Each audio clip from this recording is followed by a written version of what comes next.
Hello. Thank you for coming out. Before we get started tonight, we have a little business we have to conduct. Did we get matches? All right. Well, that's the first. Hold on. Give me 1 second. Here we go. All right.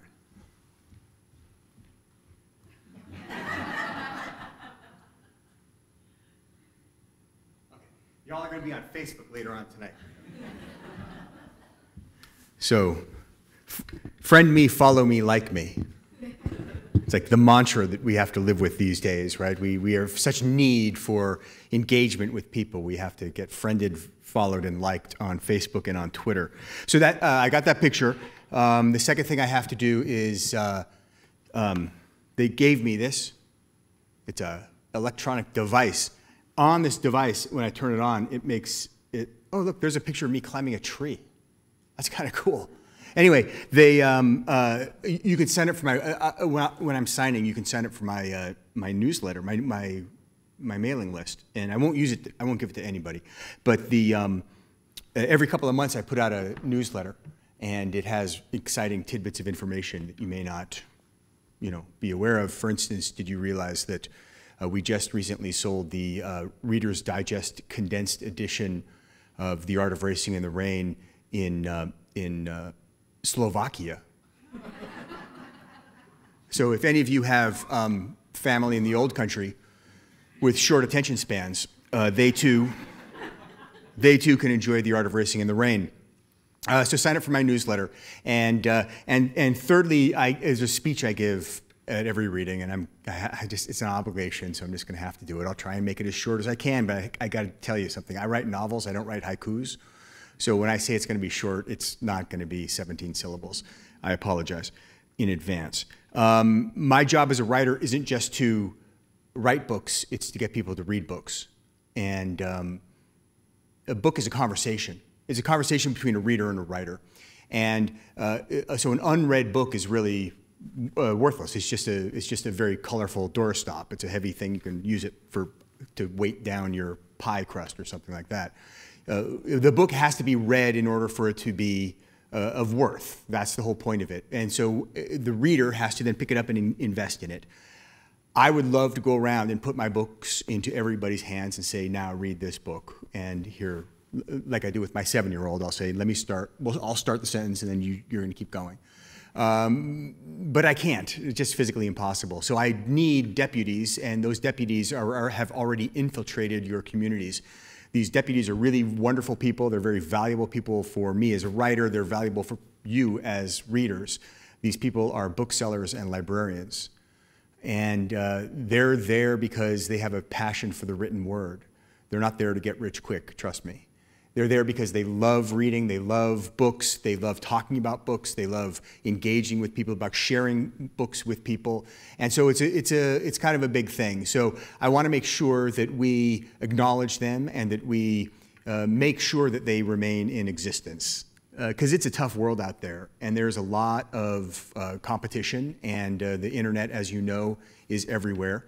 And it's easy to do the one-click thing, and then the next day a nice man in a brown uniform comes and hands you a box, and you don't even have to put on your shoes. But I encourage you to take the extra few steps and spend the extra few cents to support your local bookstores. Parnassus Books, for instance. And also, since I also encourage you very much to support your library systems. I don't know how you guys vote here, if it's levies or if it's what the system is for funding. I encourage you always to support the funding of your public library systems. Also, you can support them in many other ways as well, through volunteering your time, through donations. Even by checking out books, you're helping your library system because you're increasing the circulation numbers, and that's how they get their grants. So we need our libraries. They serve a much broader segment of our population than you probably can imagine. And it's not just about checking out books. It's about providing computers, an online internet service for people who don't have access to computers. It's providing English as a second language programs, story time for kids, satellite libraries. You know, it really is a web that keeps our communities vibrant, because this is what's important.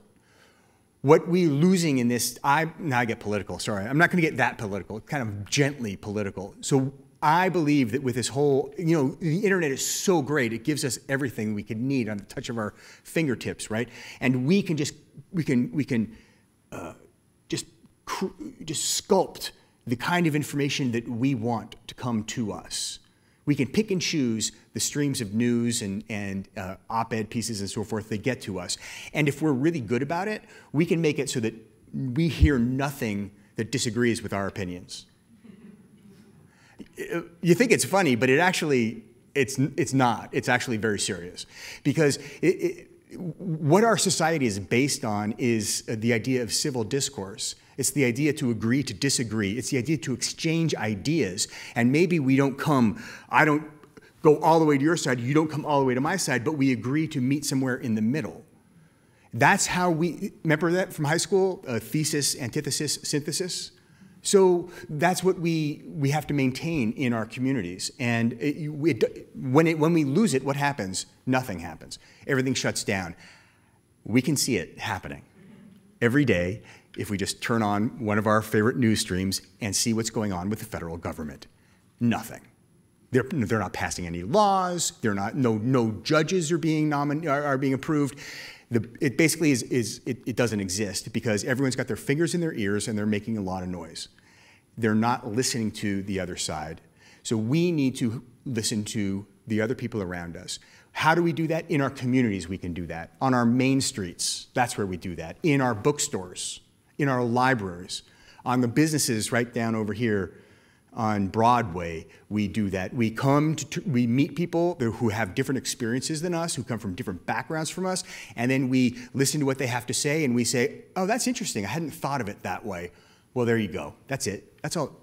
It's as simple as that. I hadn't thought of it that way. That's interesting. Let me go think about that.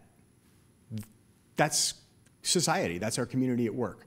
So we need to make sure that our main streets remain vibrant places. We need to make sure that we have reading material for all people, no matter what their situation is. And we need to make sure that we maintain a situation of civil discourse in our communities so that we can progress, we can move forward, we can empathize with people who have different experiences than us. Okay, I start rambling. Sorry, that's it. No more lecture. Support your libraries and independent booksellers.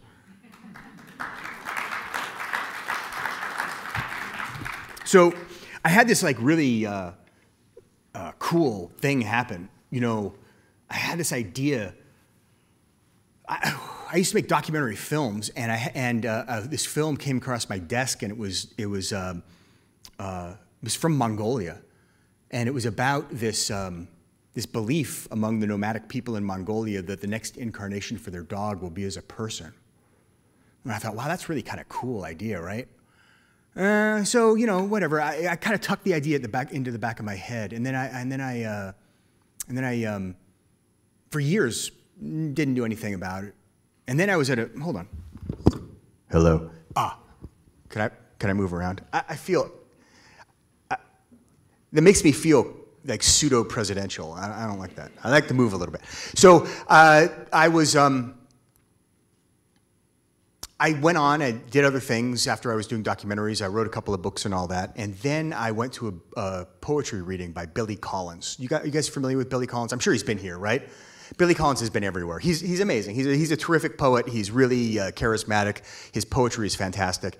And this was in 2006. He was in Seattle, and he read one of his poems. I was at this big reading at Benaroya Hall. And he read one of his poems called The Revenant, which means words from the dead. So it's told from the point of view of a dog who's recently been euthanized. So it's being narrated from doggy heaven. And the first line of the poem is this. I am the dog. Wait, hold on a second. I am the dog you put to sleep, as you like to call the needle of oblivion. Come back to tell you this simple thing. I never liked you. Right? It's very funny. It's a very funny poem, and it goes on and on and on about how the dog hates his master and how the jangling of my collar drove me mad and you always scratched me in the wrong places and all this kind of stuff. Very, very funny. And this light bulb went on in my head, and I said, you know, that idea about a dog being reincarnated as a person, that's a great idea, but it can only be told from the point of view of a dog. The dog wanting to be reincarnated, thinking to himself, I'm smarter than everybody else in this room. My tongue won't make clever sounds, and my thumbs, I don't have thumbs, so I can't open doors. So I had this idea, and I said, so I quickly started writing this idea of this book, The Art of Racing in the Rain. It became, 4 months later, I had finished the first draft of the book. I've never written that fast before. It just came like magic. And I sent it off to my agent in New York, and I waited patiently for him to call me. And he finally called a couple weeks later. And I remember the day specifically. It was the Tuesday before Thanksgiving in 2006. I remember this because I'm from Seattle. I lived in New York for a long time, though. I went to school there and then stayed for 18 years. And I met my wife there, and we had 2 of our 3 beautiful children were born in New York. And then in 2001, we moved back to Seattle. And I knew this was difficult for my in-laws, who are New Yorkers, because I took their daughter and their 2 grandchildren away from them. And I felt really bad about that, but it was a better situation for us in Seattle. So I was going to pick up a Thanksgiving turkey on this Tuesday before Thanksgiving, because I do all the cooking in our house and the Thanksgiving cooking and all that. And my in-laws were coming into town for their very first Thanksgiving in Seattle. So it was a big deal, because I had to show off that I didn't abduct their daughter and their grandchildren, that they were thriving in Seattle. It was I had to impress them.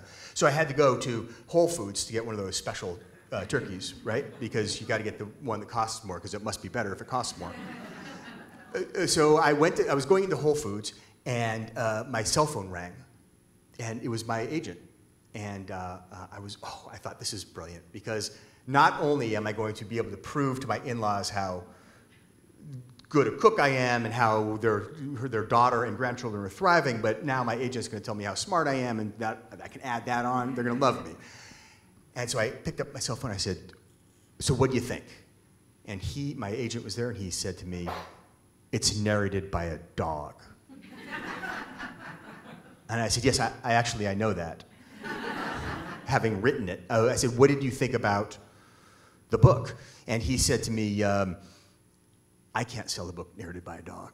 No one will buy a book narrated by a dog. No publisher will publish a book narrated by a dog. No marketing department would even know how to market a book narrated by a dog. It's not even narrated by a dog, he said. It's narrated by an author pretending to be a dog. To which I said, Victor Hugo wasn't a hunchback. I don't think he got that joke, because he went on and on at great. He must not have ever read Victor Hugo. He went at great length about the state of the industry, and this is a very important book for you. This is your 3rd book. I had written 2 books before that, got nice critical reviews, but didn't sell very well. He's like, this is really crucial. This is really important. And he ended his whole speech with, do me a favor, go throw this book away, and go write me a book I can sell. And I was kind of devastated, right? And I don't know what got into me, my in-laws coming into town, the stress of all that or something, or the holiday season, I don't know. But these 2 words came into my head, and not those 2 words. 2 other words. And I felt compelled to say them, so I did. I just said them right there. I said, you're fired. So I fired my agent. Let me give you a little bit of advice. If you're a writer, and you're working on your 3rd novel, and your first novels, people, good reviews, and everyone who read them loved them, but very few people read them, that kind of thing. If you're working on your 3rd novel, and let's just pretend it's narrated from an alternative point of view, let's say a dog, for instance, and let's say that you're going to get in a fight with your agent about this, and you're going to fire your agent over it, and it's the Tuesday before Thanksgiving when your in-laws are coming in for a big, gigantic Thanksgiving dinner. It's best not to tell your spouse about it until after Thanksgiving. It's not worth it. It's just not worth it. But we got through the weekend, and everything was fine, and I started sending out my book to other agents. And I got the same response over and over again. Like the writing, like the story, like the idea, like all that, but we don't, it's narrated by a dog. How do we sell this book? We don't know how to sell the book. So I was really frustrated. I was really at wit's end. And it was later in the spring of 2007, there was a fundraiser for King County Library Systems, which is our library system up in the Northwest. And they do a gala every spring called Literary Lions. They have 35 writers and 35 tables. And every course, they ring a bell and the writers get up and move to a different table so they can talk to other people. It's a ton of fun. Writers love it. The patrons love it. It's really a blast, and I do it whenever I can. I was doing it that year, and I was at the pre-author dinner. You know why they have a pre-author dinner at this kind of event? You know, it's kind of like being at your own wedding where, you know, you don't get to eat any of the food. Do you even remember what they served? Because everyone's talking to you, and you can't even get a mouthful. But there are these really helpful people in white coats who pour wine, and so it's like an ever refilling wine glass. And so the writers get really drunk because they're not eating, but they're drinking a lot of wine. And so they learned after the first year when they rang the third bell and they had 35 drunken writers staggering around the room looking for table numbers, give the writers some food first, fill their stomachs, and then we. So I was at the pre-author dinner, and I was sitting at a table with other writers, and it came around to me. We were introducing ourselves. It came to me, and I said, "Hi, my name is Garth, and I'm really frustrated because I have this book, and I think it's really good, but no agent will even touch it because it's narrated by a dog." And this other writer sitting across the table from me looked up from his plate, and he said, "Oh, hey, you should talk to my agent. He sold my book, and it's narrated by a crow." I don't see why he couldn't sell the book narrated by a dog. This is a true story. Lane Mayhew wrote a book called Song of the Crow about a crow who stows away on Noah's Ark. So I got his agent's information, and it's a good book. I sent my stuff off to his agent, and he called me up 2 days later, and he was crying, and he said, "I love this dog, and I love this book. You have to let me represent this book." And that's the guy I needed. And we worked on it a little bit, and then he sent it out and got a great deal with my terrific publisher, Harper. And it went on to sell, 4 million copies in 35 languages, 3 years on the New York Times bestseller list. And they're making it into a movie, theoretically. We'll see if that happens. But meanwhile, the point is, you can write a book. People will read a book narrated by a dog. I guess that's the moral of the story. But you can't live forever on a dog book. Well, you probably can if you want to be a hermit, but I want to be a writer, so I had to write another book. And I had written a play in 2004 before I wrote The Art of Racing in the Rain, kind of on a whim. It was an idea that I had that it would be a kind of American Gothic story. And there would be this one set, and the set would make noise. It would be his house, and it would make noise. It would creak, and it would groan, and it would interact with the other characters on the stage. And the other characters were going to be this big dysfunctional family, and it was this timber family. Because if you write about the Northwest, at some point you have to write about timber, because it's all about the timber industry in the Northwest. So I had this thing, and I wrote this play, and it was called Brother Jones. It had one production in Los Angeles in 2005. It was very successful, got nice reviews in the local papers. But there was something about it that wasn't quite right. And I knew that, to take it to the next level, I would have to workshop it. I'd have to get actors and really drill down into it to figure out how to make it work. And I didn't have time to do that because I had this idea about a book narrated by a dog, and that sort of consumed my time. At some point, people started saying, "Well, so what's your next book? What's your next book?" And so I thought, you know what? I want to work with those characters some more that I had in this play. I liked them a lot, and I want to see what's about this family that really works. And with theater, I love theater because it's about the immediacy of the drama. It's about actors interacting on stage in front of our very eyes, and part of that that's what makes it so compelling. Novels, though, give us another element. We're allowed to go way back into the history of how we got to the now. So it's really more about building like the whole backstory. So I decided to embark on this book. Let me just read. I'm just going to read a couple of short passages, so bear with me, because I know reading tends to be boring, but I'll try to make it really exciting. This is just from the very, very beginning in the prologue of A Sudden Light. Prologue, the title is The Curse. Growing up in rural Connecticut, I had been told the name Riddell meant something to people in the Northwest. My paternal great-great-grandfather was someone of significance, my mother explained to me. Elijah Riddell had accumulated a tremendous fortune in the timber industry, a fortune that was later lost by those who succeeded him. My forefathers had literally changed the face of America. With axes and two-man saws and diesel donkeys to buck the fallen, with mills to pulp the corpses and scatter the ashes, they carved out a place in history for us all.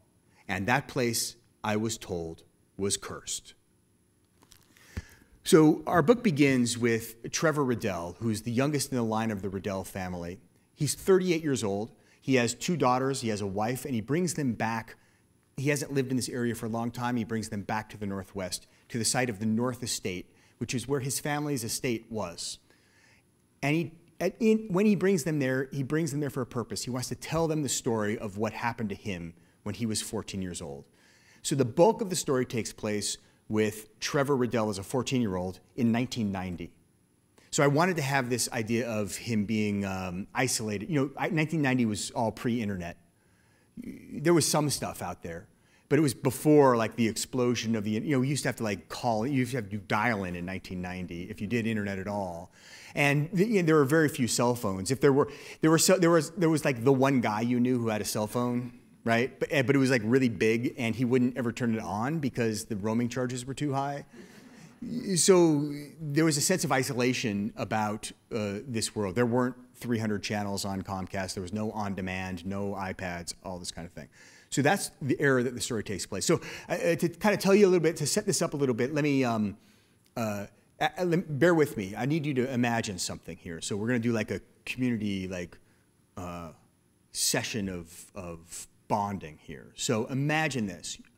You're a 14-year-old boy in 1990. You're pretty happy. You're pretty smart. Your father, you've lived in Connecticut. You grew up in Connecticut in a little farmhouse that your father owned. Your father's always been kind of a very reticent guy. He doesn't talk about his family at all. You've never met any of his family members. You don't know anything about his family history. He's just sort of this cipher, in a sense, to you. He builds wooden boats for a living. He builds them painstakingly by hand in the old art of wooden boat building. He makes enough, somewhat, I guess, to keep you in this little farmhouse, but he doesn't make too much. Your mother is quite brilliant. She's from England originally. She has a PhD in comparative literature from Harvard University. She's constantly reading books. The house is filled with books stacked up. Everywhere you go, you can't get around the books. And so therefore, you start reading these books. She gives you books to read. She says, it's time for you to read Arthur Koestler's Darkness at Noon, for instance. Why anyone would tell a 14-year-old to do that? My mother did. So you've been exposed to quite a bit of literature, right? And then the bottom falls out. Things are bad between your parents. Your father's business goes under. And then they have to declare bankruptcy. And then because of the strain of all this, they decide to separate. Your mother goes off to England to visit with her family, to stay with her family, still living in Cornwall. And your father takes you, finally, to your ancestral home in the Pacific Northwest. You go there with your father. You take this long plane flight, you drive, you go for miles, and then you end up going through this very long, a gated community. What? My father grew up in a gated community? You didn't know that? Yes. You go through a gated community, down a long, winding road, and finally you end up at this amazing piece of property, 204 acres on a bluff overlooking Puget Sound. And if you've been to the Northwest, you know it's Puget Sound, and then the Kitsap Peninsula on the other side, and the Olympic Mountains in the far distance, and trees are everywhere, trees everywhere. And you go and you look across this field when you drive up for the first time, and you see the house, the little cottage where your father grew up, is this gigantic mansion. It's 50 bedrooms at least. It's got fireplaces everywhere, and it's gigantic. And what's most remarkable about it is it's made out of whole trees with bark on them as columns holding up the structure. So you can see this whole, and you're like, I totally don't understand what's happening here. Your father takes you closer to the house, and you get there and you realize the house is rotting. It's falling apart. There's no money. At some point, one of your ancestors, Elijah Riddell, your great-great-grandfather, had a huge amount of money. He was the most influential timber baron in the Northwest. But all of it was lost by the generations in between. And all that's left is this gigantic mansion on this bluff. And it's crumbling. It's really falling apart. And there's no money to maintain it. Your father takes you inside. You go in, you see how everything is still there. It's like a museum. It smells like a mothball kind of, and dusty. But then you look, and over there's a portrait, 8 feet tall, of this guy, crazy-looking guy with long white hair, and he's reaching out of the portrait. Like, it's sort of this weird, and so it seems like he's trying to pull you into the portrait. And you look at it and say, who the heck is that? And your father tells you, that's your great-great-grandfather, Elijah Riddell. He built this house. So you start to learn about the family history. Now, there are only 2 relatives left, and you haven't met them. You go in and you meet the fabulous Serena, your father's sister. Serena, who when you were told you were going to meet your aunt, you thought, well, she's going to be like Mrs. Doubtfire, right? She's going to be kind of dowdy and this and that. Oh, I'm going to take care of you. No. She's 35 years old. She's smoking hot. She's got this weird affectation. She talks like she's out of an old movie or out of old books or something. Everything's kind of strange with her. She walks around barefoot constantly, and she's got her toenails painted this bright blue that is mesmerizing to you as a 14-year-old. That can set you off. And she's really kind of, what game she's playing, you don't understand. And then you meet your grandfather. He is just he also with long white hair, kind of seemingly out of control, dressed. When you first meet him, he's wearing a black T-shirt that has sentences written on it, and it says, God was my co-pilot, but then we crashed in the mountains, and I had to eat him. I mean, this is an old man wearing this. This is so irreverent. Trevor, you don't even understand what's going on, and yet you try to make sense of it, but you're put in a weird position.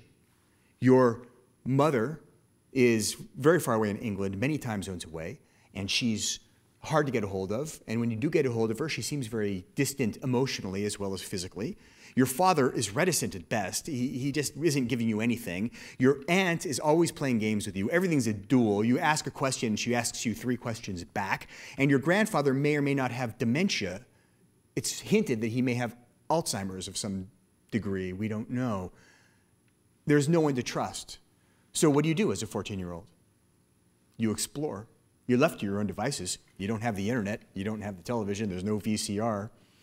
You start exploring the house, and you start digging into it. And these old houses were amazing when they built these around the 1890s and the turn of the 20th century.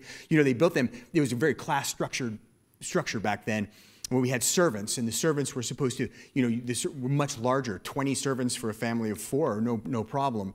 Things were supposed to appear, and we shouldn't see the servants, things should just appear. And so there were actually like hidden panels in the walls for the servants to use, back stairs, servant stairs, right?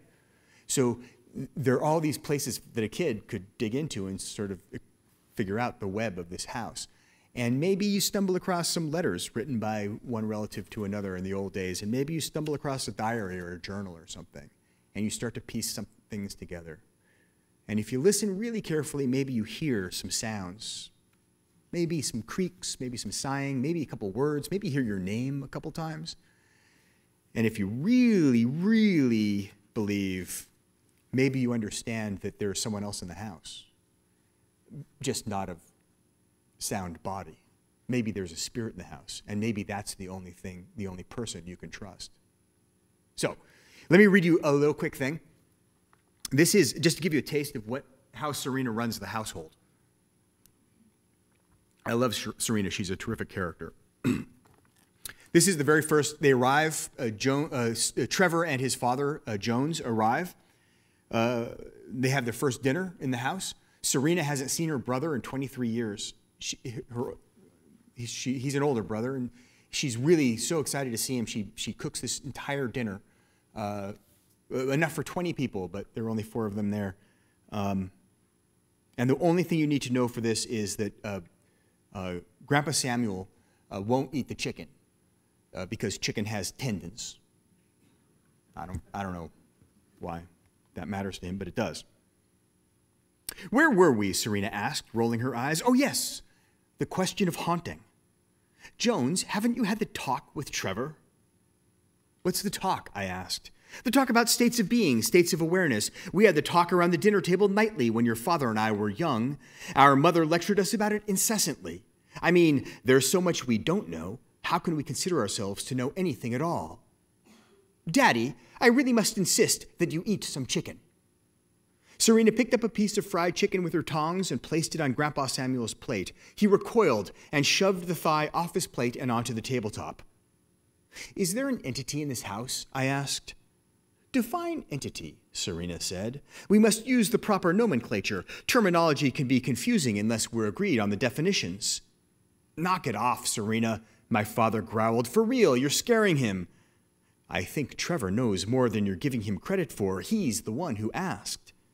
Serena stood up and grabbed a box of matches from the counter next to the big old-fashioned stove. She dropped the box on the table before me and then resumed her seat. There are all sorts of hiding places in this house, she said. When Riddell House was built, there were many things to be afraid of. Not Indians, of course. The Northwest Coast natives were a docile lot, happily trading with each other and the white men alike. But there were bandits and thieves who targeted the very rich. They would kidnap and ransom family members when they could. At least that's what Elijah believed, though he was a noted misanthrope, so grains of salt should be taken as necessary. Nevertheless, this house was designed with secret passages and places to hide, so Elijah could feel safe. They call them priest holes, a term held over from the Reformation in England, when Catholics would hide their priests from the Protestant establishment. Do you know what they did when they discovered a priest hiding in the walls during the Reformation? What did they do? I asked. They hanged him, or they burned him alive. A good hanging has its drama, but there's nothing like the scent of burning flesh lingering in the air to roust a priest or two from his hidey hole. I'm sure you can imagine. Serena, my father scolded. There's a secret stairway in Riddell House, Serena continued without a pause. I don't know where. It's a secret, isn't it, Jones? A secret you shared with Mother. I was too young to be allowed in on the secret. There's a hidden stairway, Trevor, and if you find it and strike a match, you will see an apparition in the sudden flash of light. The ghost of Riddell House. But we shouldn't talk about this. It upsets Daddy. Daddy finds talk of spirits very disturbing. You remember the night Daddy took the axe to the stairs, don't you, Brother Jones? I shouldn't have come here, my father grumbled, exasperated. Perhaps not, Serena said. And yet you're here. You came here with some amount of deliberation. You didn't fall through the floorboards and find yourself at Riddell House. You got on a plane. You checked luggage. You rented a car. Daddy, please put your chicken back on your plate and eat it. Eat all of it, tendons included, or else you will weaken, fall, and break your hip. And studies show that once mobility is diminished by a broken hip, life expectancy is greatly decreased. So that gives you an idea of how Serena runs the household. Everybody's off balance. She's always going one direction and then another, and always a game being played. And Trevor is trying to play that game with her. No one else seems up to it. Everyone else just says, whatever you say, Serena. Trevor tries to take her on. I want to read one more passage. Because what happens is Trevor, as he begins to explore the house, he begins to understand that he has someone he can look into. He becomes He understands that the house has a personality and it almost seems alive. It almost seems like it's growing. So let me just read this little brief passage about a house, and then we can do some questions and stuff like that. We were more than a week into our stay, 10 days by the calendar, and I had taught myself how to walk down the long hallways without making a sound. I had familiarized myself with all the stairways that were obvious, and some that were not. Back stairs in front, servants' stairs in front of house. I had found linen closets with hidden panels to store things. What was stored in these places over the decades, I didn't know. I understood Riddell House in a way I could only describe as fundamental. Sometimes, when I walked down the long corridor at night and ventured into the south wing, I felt as if I had become the house. The house told me where to turn, where to go next, what to discover. And when I stopped in a room during my nightly explorations, I always knew Ben was there with me. Because I breathed with measured breaths, and I didn't move a gram of body weight, I made no sound. I waited until Ben's shallow breath fell out of sync with mine, and I could hear us both breathing. I didn't want anything from Ben but the truth. He was there when my grandmother died.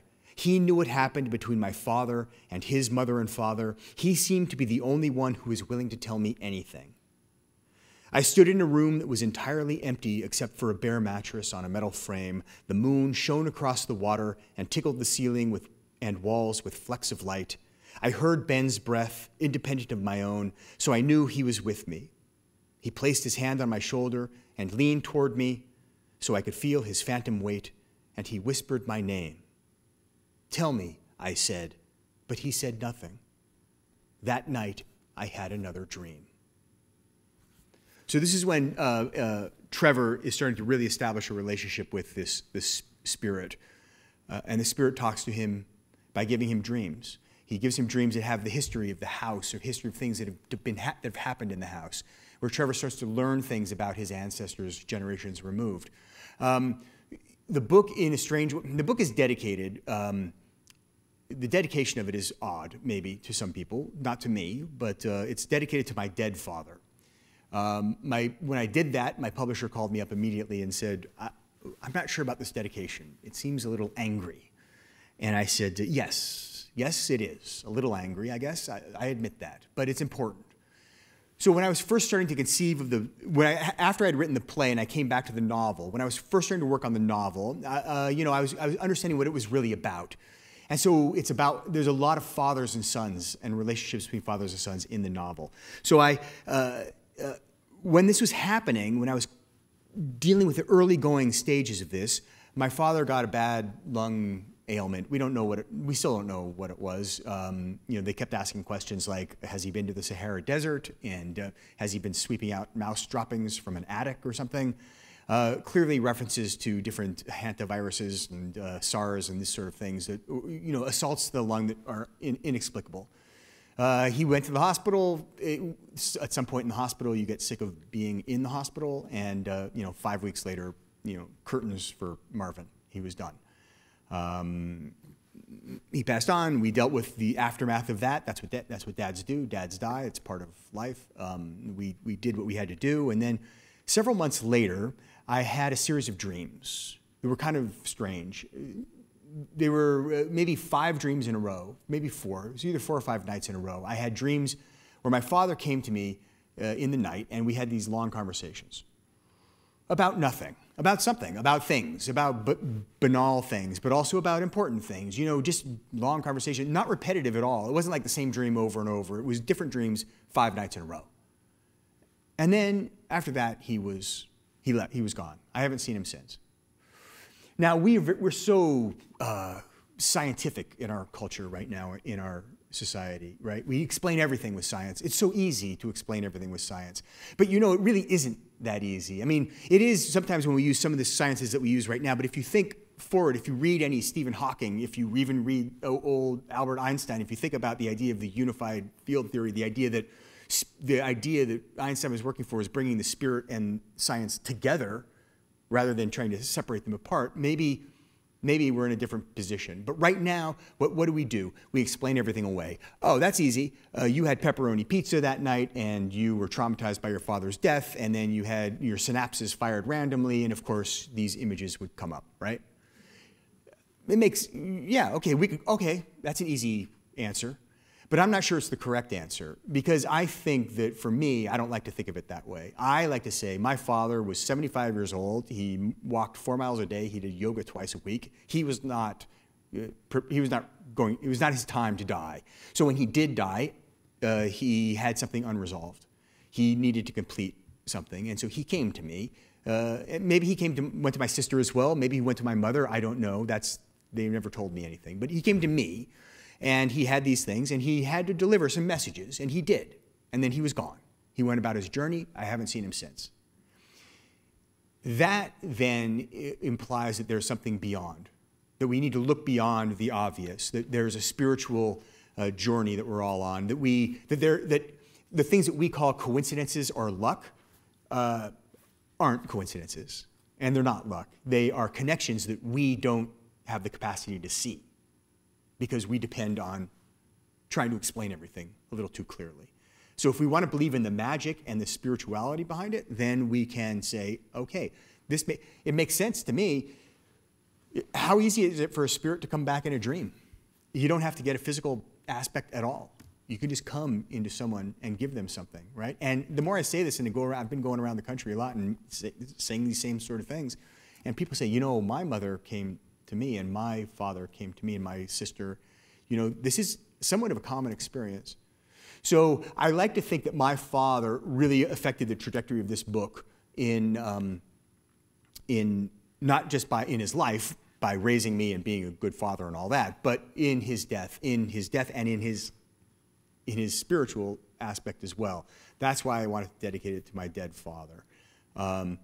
It's a book about fathers and sons. It's a book about our connection with nature. It goes into all sorts of stuff about transcendentalism and the ideas of the early Riddell family in the 1890s, dealing with the conservation movement that was started by Teddy Roosevelt, of course, or taken up by Teddy Roosevelt and his forestry lieutenant, Gifford Pinchot. By the way, both of them big spiritualists. Gifford Pinchot, married his dead fiancée. So there's and had dinner with her every night for like years. She wasn't there, but she was there in spirit. So it has all this kind of stuff in it, but it's also about looking beyond, trying to peel back the layers, and trying to put a little magical realism in our lives. So that's the idea of A Sudden Light. I hope you enjoy it, and if you do, please tell your friends and relatives about it. I have a cool website, asuddenlight.com, that has some really neat information, the stuff that I haven't put in the book, because you can only put so much in a book. So there's stuff about timber barons, railroad barons, spirituality, spiritualism, tree climbing. There's tree climbing in this book. A couple of the guys in the 1890s they're loggers, but they also love climbing trees to be one with the tree. So I learned about this. I read this fabulous book by Richard Preston called The Wild Trees. And I'm anticipating a question. So pretend that you just started asking a question. Someone just said, what about tree climbing? Okay, so because I don't want to forget about it, because it's pretty cool. I read this book and I thought, I need to know about this. I need to know what it's like to be at the top of a tree. And one of the people in the book, that when I was doing the research of this, didn't live very far away from me, pretty easy to contact down in Portland, Oregon, by the name of Tim Kovar. And do we have Amy here? There's Amy. Tim's wife is here now. And Tim is totally cool guy. I mean, how can you not be a cool guy? You know what he does? He climbs trees for a living. Hello? So I said, Tim, you got to teach me how to climb trees. So he taught me there are different kinds of techniques depending on the tree. And I said, this is good. I like climbing these trees, but I need to get up. I need to know what it's like to be way up. And so last August, Tim called me up and he's like, I can get you up into a redwood in California. You want to go? And I was like, I'm there. So he and I climbed up an 800-year-old redwood tree in California. And it was, I made a video. I carried one of those GoPro deals on my helmet. And so I made like a 3-minute video. It's on the asuddenlight.com website. And it's really an amazing experience. It's scary. It's unbelievably frightening for the first, 120 feet or so. Because there are no branches down there, and you're like on a rope that's as thick as your thumb, and you're using these ascenders, and you're kind of sitting this little saddle deal, and you go up 6 inches at a time. And at some point, around 90 feet, you tend to like look down, just instinct. And you look down, you look between your feet, and you can see exactly where you're going to die.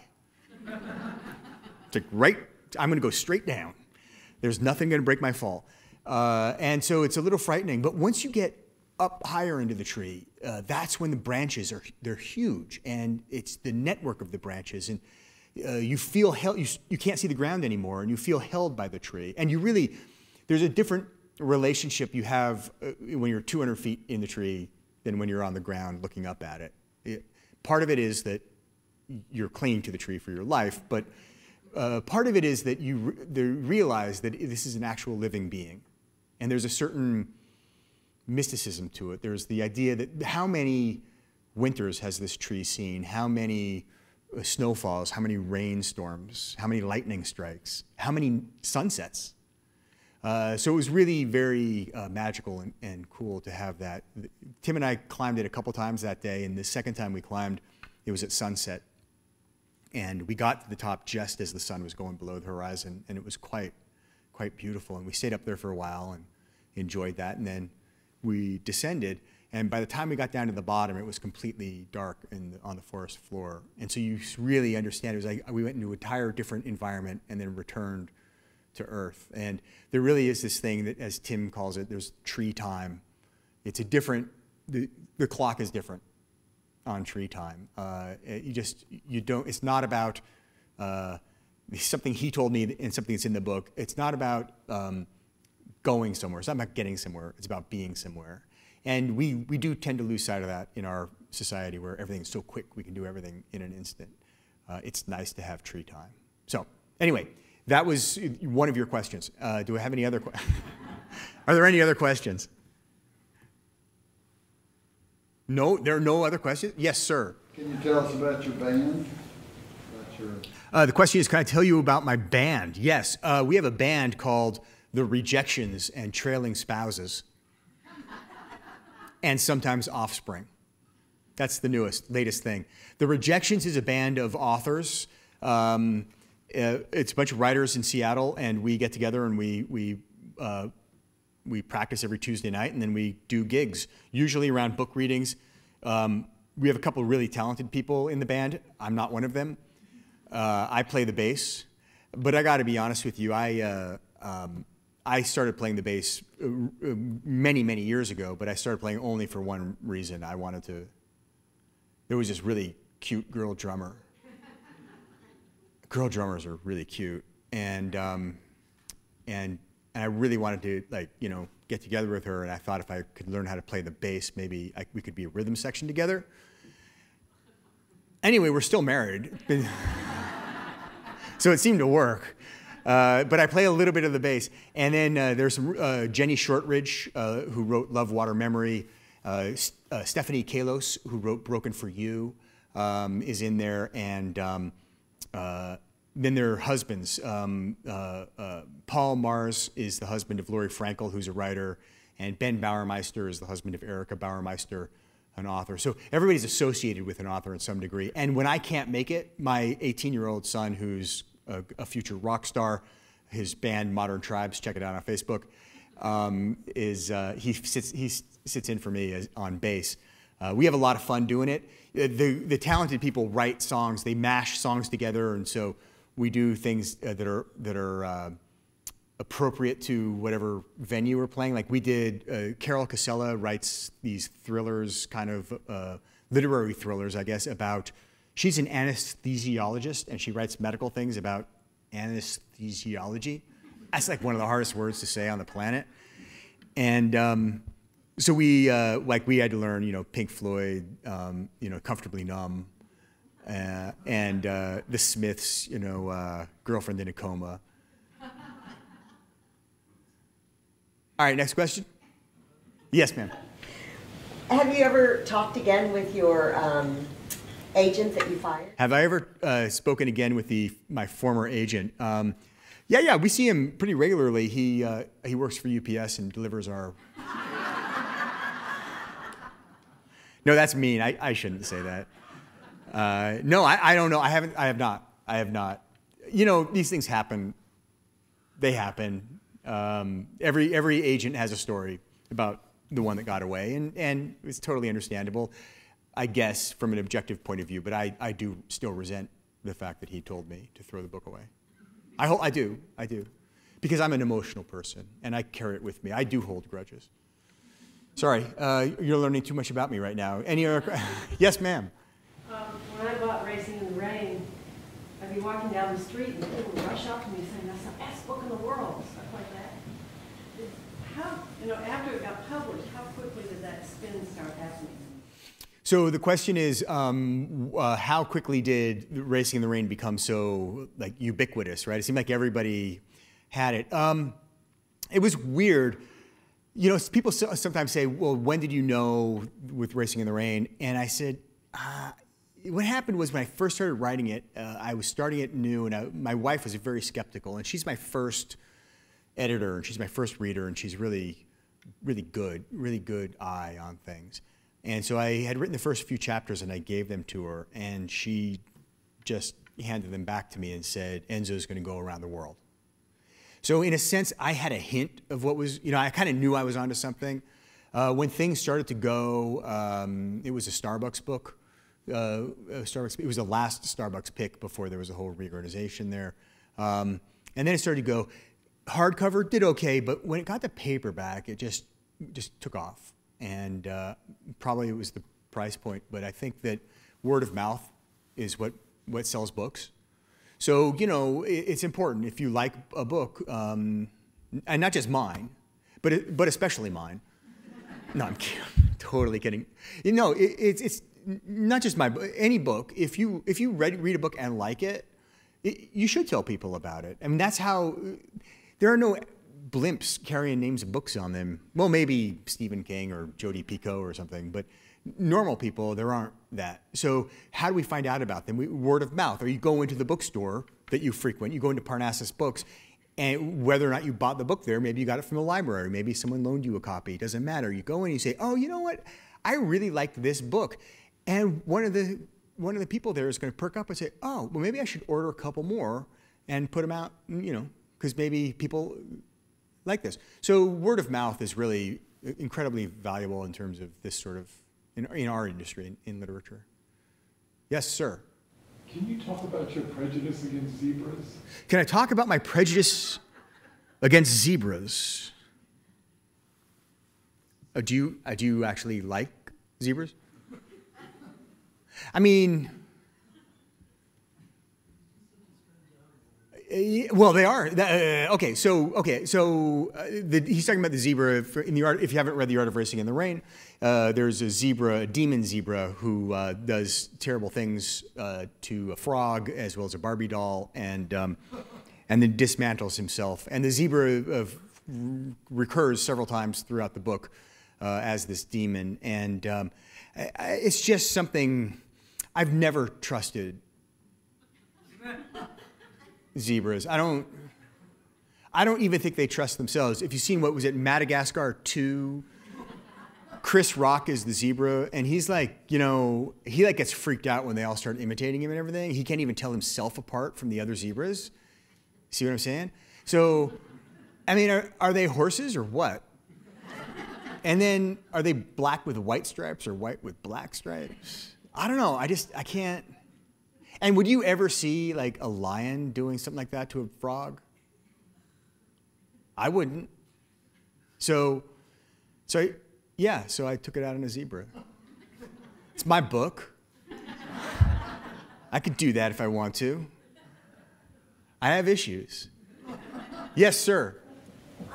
When you first write your books, do you write them by hand or by computer? Good question. Do I write my books by hand or by computer?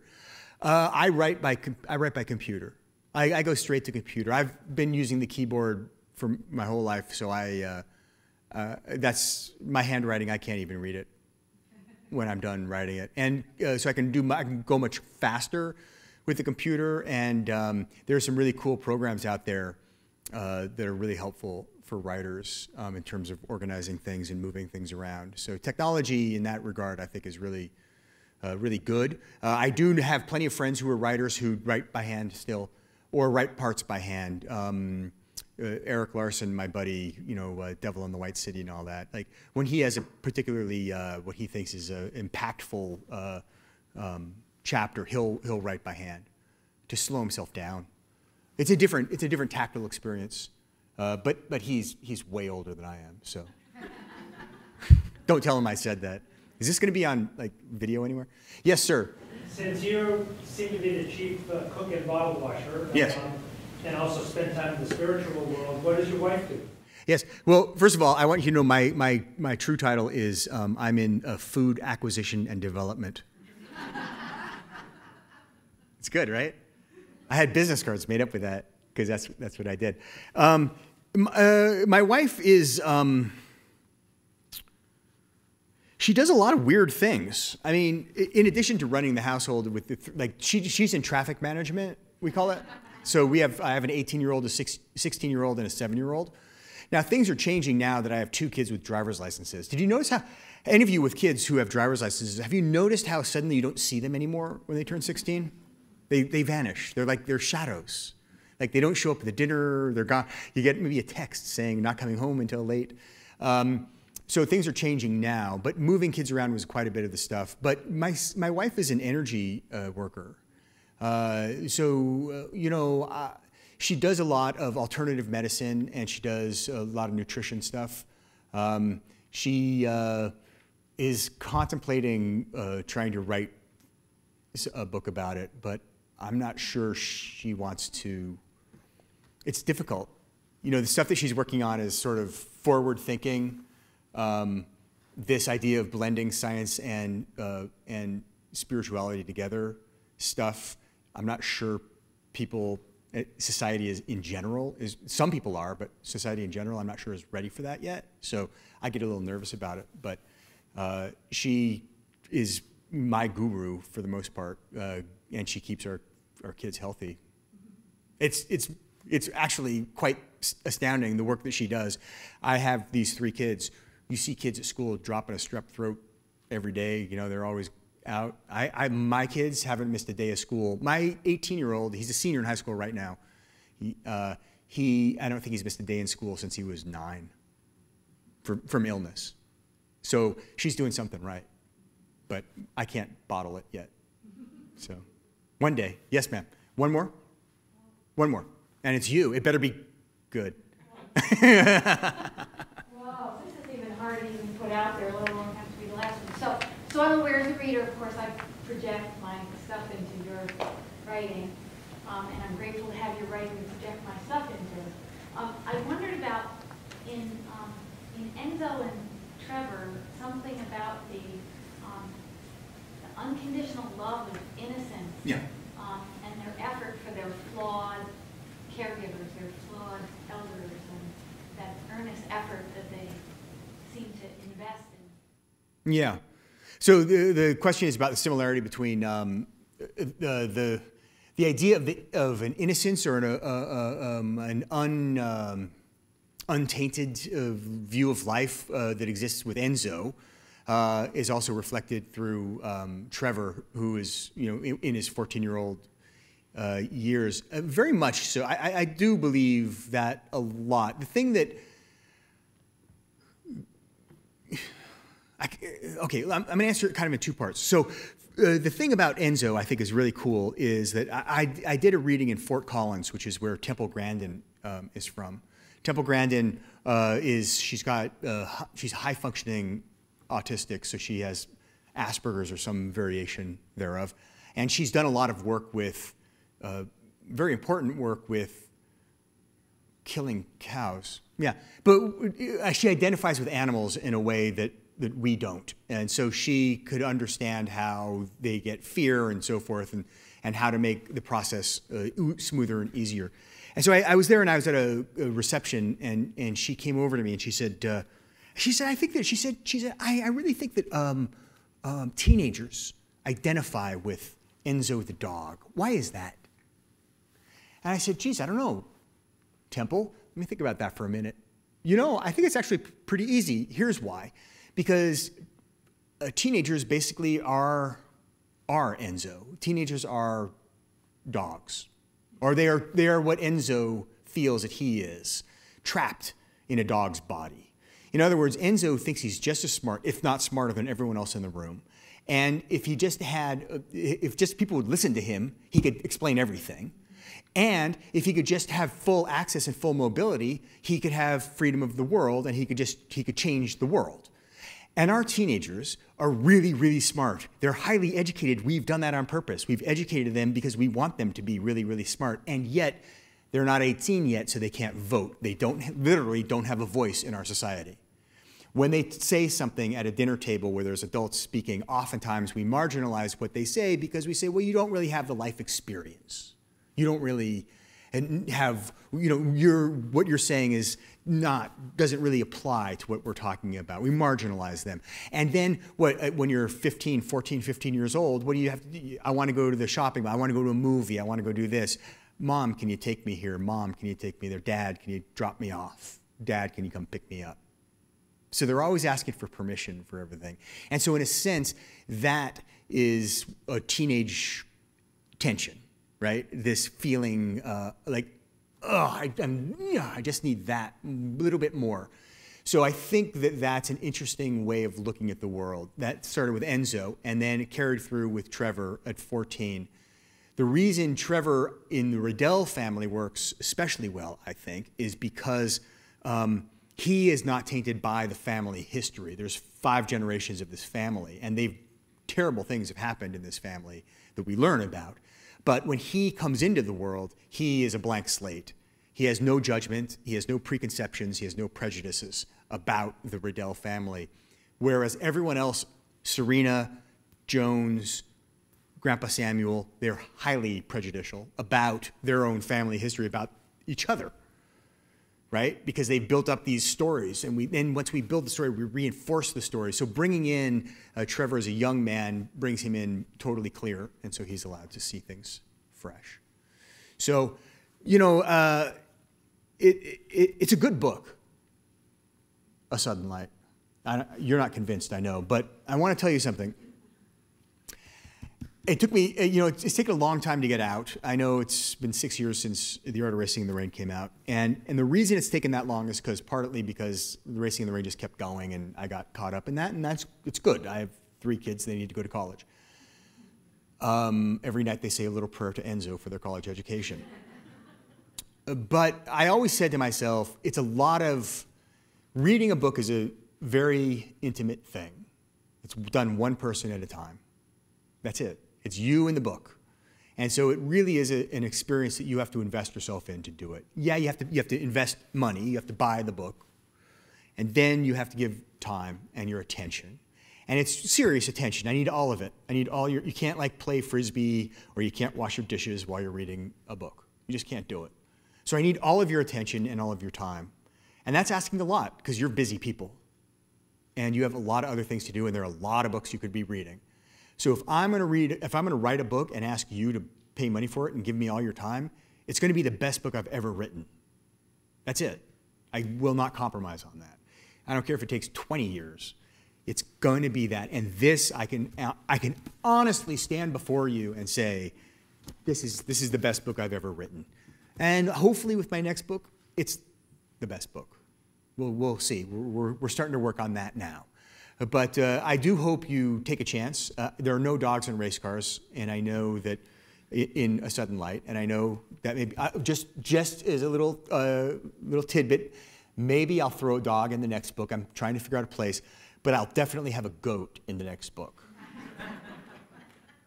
And I'm serious about that. No, there already is a goat in it, so I'm not just goofing. So thank you so much for coming out. I really do appreciate it, and I'm going to be out there, doing the thing that I'm supposed to be doing, and don't be responsible with those matches so I don't get in trouble. and support your libraries and support your bookstores. And whatever you do, keep reading. If you love a book, tell someone about it. And whatever you do, I see these young people here. Give them books for the holidays. Make them read. Read to them, read with them, read about them. Have them write, have them read. Readers, reading is the best. It's the best pastime you could ever have. And introduce them to authors. All right, take it easy. Thank you so much for coming out.